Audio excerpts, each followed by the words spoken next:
Hey guys, it's Apollo here, and it's time for a premium deck update, this time Chaos Breaker. With the release of DZBT's 15, Chaos Breaker has gotten two new cards, which is also compatible premium, and boy, are you in for a treat, because it really makes Chaos Breaker in premium really much different and much more threatening compared to before. So the two cards, I did mention it in my, my standard deck profile Chaos Breaker. And then I did mention those two cards were pretty useful in premium, and look what we do right now, because we have two good cards, and it really helps the deck a lot. So I have these other than just putting two cards inside here. I'll explain the reason why I took all the old cards and put the new ones instead. So not talking, let's go into the deck profile. So let's go onto the main deck first. So starter, there we go. Yep. So starter, we run Dust Unicorn just because it does keep the fame and nothing to say really. It's a star meter. Alright, okay, let's go on to grade 3. So the grade 3 is generally unchanged. So he still run 4 of the V Chaos Breaker, simply because he does help you get the imaginary gift and just steal markers, and so it's much better than compared to the D Chaos Breaker. I have considered playing one D Chaos Breaker in here, but after thinking about it, I decided nah, the V Chaos Breaker works better because essentially it helps you. It's just so much and draw with every unlock card. Whereas for the D Chaos Breaker, it's literally just regardless how many cards you unlock, you only can draw one. So there's that. Still run one close. So close is still just attack. So it's just mainly discard fodder. In case you see it, you'll be able to just tell your opponent to lock something. So there's that. And I still play free Trade Dragon. Free Trade Dragon is just there simply because of the well, it's basically a homily of the deck really. Yeah. I mean, you could play homily in here, but it's pretty expensive to get right now, and the only other option I think is actually, creature itself, because every time you get damage, you lock something rainbow inside. So there's that. Okay, so let's go on grade 2s. The grade 2s are the ones that I have some changes.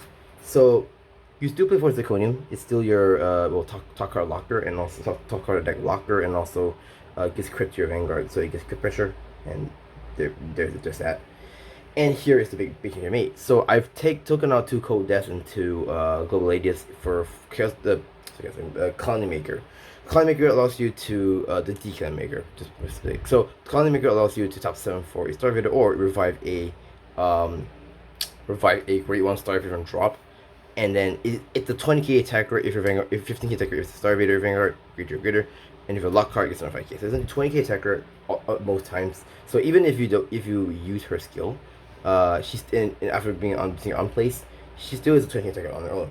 It's not like Zirconium where it does get crit, but after that turn, if your opponent plays the lock card on the back row, it's 20k, but after that it doesn't do much other than crit to the Vanguard. So at least Colony Maker is a big attacker in a way, which is why I play 4 of her.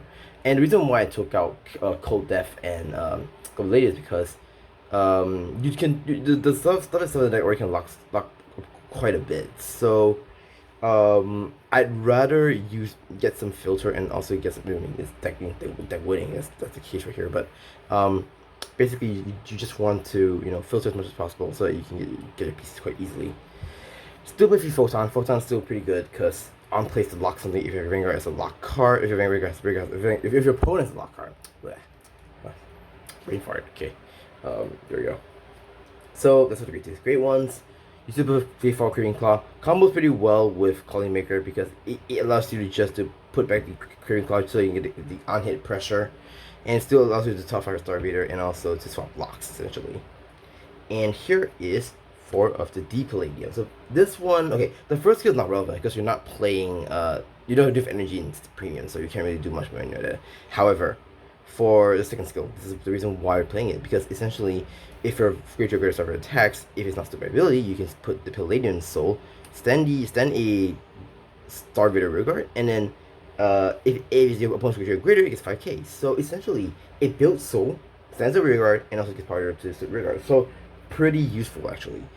And I really am glad Palladium is really a good staple for premium Chaos Breaker. So pretty good actually. And next off, I still play 4 of the Lady Battle White Dwarf, the grade 3 searcher essentially. So you still need to have some filter. You still need such a grade 3, so it's pretty important to do that. I mean, yes, killing can help you do that, but you do need some ways to search your grade 3s without actually paying cost really. Yep. And still play one of the Star Rated PG because it's a Star Rated PG, and also play one Custom Reef because you do need counter structure deck in a way. Triggers, I play the Brangy OT. Obviously, it's pretty cracked. 4 of the Strike Fighter crits, 3 of the Soul In crits to draw and keep rank was 10k. 2 of Paradigm Shift because Paradigm Shift is still your it's still 5k unfortunately, but it's still good because essentially you can just top deck it and do a shuffle to block some back row. I still play 2 of the draw PGs, which is still the Cosmo Reef, which combos with the G1. 3 of the Heal Guardians and 1 of the Star River Heal. So, which is the one that allows you to counter transfer if you call the G Guardian. Okay, so that's it for the grade. Sorry, that's it for the main deck. Now let's go on to the G Zone. G Zone, obviously you run 1 Harmonics. I mean, it's a staple. Nothing much to say here.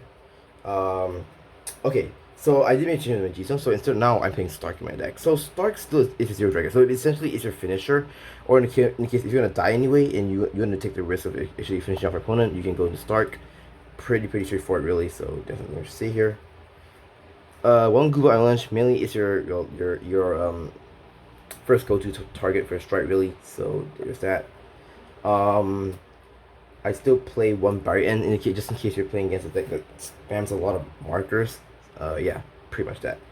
I still play 2 Chaos Universe. Chaos Universe is still good because essentially it allows you to lock so your opponent casts a lock card from hand and also locks the your 2-1 cards in the G face up. Alright, and then next off I play, where is it? There we go. Play 1 Deluge. I would want to play another Deluge, but I'll show you what I'll take out if I remember playing Deluge. Deluge still is your damage dealer, and also just locks your cards and some stuff for here and there.